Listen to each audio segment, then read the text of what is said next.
Alright everyone, this is VJ32 and this is the top 10s once again. Today, it's Dad and Dave. So let's kick it off. People wanted me to try to put them in order. And that's what I'm going to try to do from now on. It ain't easy. But this is it. I'm going to try to give reasons why. Starting with number 10. Ace Fultons Casino, red and blue. The other ones are obviously not going to make the list because they were interesting. The color choices were not that great, especially the orange and the brown. Especially when you're trying to replicate a Jerry's Nugget deck. And then they did not handle good at all right out of the box. Never mind after use. These ones, they still don't handle that great. They have an ivory finish, but at least they look more like Jerry's Nuggets decks, and they're pretty cool. They're a bit nicer. Number 9, another Fultons deck with a clip joint. This one I like. It's got a nice intricate design on for the backs of the cards, but it's fairly standard outside of that. But I do like the back design. I do have heard people having issues with the handling. Seems to be an issue with Dan and Dave decks last year. Is just crappy handling all around. Number 8, the vintage Splats. I don't remember the exact names of the colors, but there was the orangey one, which looks really nice when you fan it, and the green colored one. Pretty cool. They got custom sealed. Nice back designs, you know, the borderless. Not too many issues with them that I had. Just that they're, again, fairly standard. What are we at here? Number 7. Fulton's Chinatown, Dame of Death. The other Chinatown, Year of the Dragon, it's not on the list. It's cool, it's very similar, but the color choices just were not that great. This one, the colors look a lot nicer. And it's kind of a tribute to Bruce Lee. What is better than that? Unfortunately, the handling again, thumbs down. I was playing with it right now and it's just clumping pretty badly. I mean, I don't use it that much, so it's gonna clump. Next on the list, number 6, Fantastique. Nice deck. Nice artwork and everything. The only deck that I know of that has 52 different back designs that look almost identical and have an animation, of course. Unfortunately, you have to have the deck in a completely brand new deck order for the animation to work, but it's still cool animation, a cool deck, nice theme. On the downside, it's got metallic silver pips, which is not the greatest for performing, but other than that, it's pretty cool. Number 5. If an Octopus Could Palm. Pretty cool deck. Yeah. The only one that has an octopus theme. It would have been higher on the list, except that it's fairly standard, and it essentially costs $50 because you have to buy that book that actually I think I sold it or traded it. I don't remember. Maybe I still have it, but it was $50 for the book, and you got the deck. They were never sold individually, so because of the price tag, look at that, it's got a built-in reveal on the face. King of Spades, or Jack of Spades. Would have been nice if it had those custom faces, but it didn't. Just fairly standard, but considering it's fairly standard and what it cost, that's where it is on the list. Number 4, Magic Con V1. I haven't seen or heard of a V3. I think MagicCon is usually in April, so maybe they didn't do one this year. I don't know, or maybe I'm confused by with the date. I don't know when the date is exactly, but anyway, this is the number 4. Pretty cool deck. Fairly standard though. I really like the back design, that nice blue color.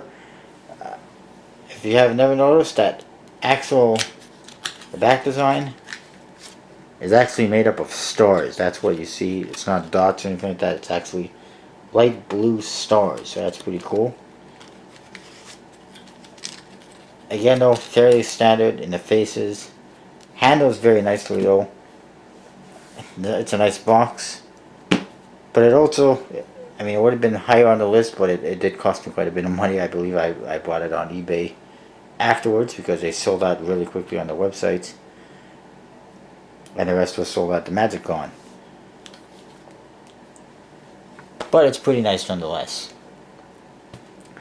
Alright. Number 3 is this. Smoke and Mirror reprints. It's got a really nice box. Some authentication. And some reprints of the decks, of course. Again, it was expensive. It was almost, well, it was over 90 bucks or even 100 bucks for shipping, whatever it was. But it's 6 decks. Pretty cool. Reprints of the black and white, the green, the blue, the red, and Force Vin U one, which it's not really a reprint, but it's in the set.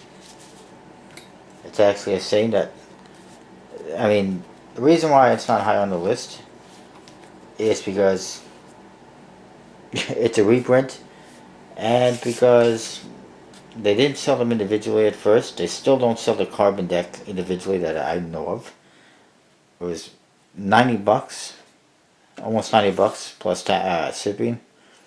A lot of people were disappointed with the whole release. Dan and they were promoting a new deck, the last in the series, and then you have to buy a whole set to get them. And a whole lot of people apparently are not crazy about reprints. And I was not super crazy about the standard faces. Although I do like the metallic inks in the blue and the green and the silver to match the color of the decks, but outside of that, it's not really that great. Not compared to the other ones. Alright, we're almost there. Number 2. I apologize, I hope you could hear. I hope you were able to hear me pretty clearly because I had the air conditioner running right behind me before that. But anyways, number 2. The MagicCon V2. Really nice deck. It says MagicCon 2012. It does have a one-way back design. I'm just trying to see if there's a date. There is not that I can see. Like I said, it does have a one-way back design, but it's got some cool colors. One of the only Dan and Dave decks that I have that has custom faces, even though they're fairly standard, they're still custom. And they got pink pips instead of red, so that's pretty cool. I like it. It handles nice. And we're going to move on. Last but not least, number 1. My oh my, what could it be? Of course, the Smoke and Mirror series, the first edition. Especially the red one. I like the red one. I like that color. I like how it looks. But nothing wrong with the green and the blue or the whites and the blacks. I've got the first edition, or the V1s. Actually, this is the V3s and I got the V1s. I don't have the V2s, although it's very similar. They seem to be hard to find though, unfortunately. I mean, I've seen lots of V3s, I've seen the V1s. Can't seem to find the V2s, I don't know why it is. But they are fairly similar, so I'll just have to do without. But all those colors are pretty cool. The original is always better than a reprint. They've got custom, simplified code cards, cool jokers, nice aces, nice boxes, completely original. A lot of people love this series. It's probably, I would say, number 1 in everyone's Dan and Dave list. If it's not, there's something wrong with you. You gotta slap yourself in the face or something like that. Because, I mean, seriously, who doesn't like Smoke and Mirrors? Everyone always wants to get their hands on them. Everyone likes them. And I think everyone who collects cards has them. Everyone who performs wants them. And they're fairly rare. Not like the reprints, because they printed like something like 10,000 decks or something, which I guess works out to 1,200 of each color or something like that. I don't know. But anyways, that is my top 10 for this week. Let me know what you think. Maybe you can even list your top 10s. I don't know. And I will have contest results this weekend. I'll have a deck review. I'll have a card class. Haven't gotten any packages this week. Well, except for one and some fan mail. A little bit disappointing. It is a long weekend this week. It's Canada Day on Monday. It's going to be Contest Day on Monday. New contest coming up. And I'll see you then.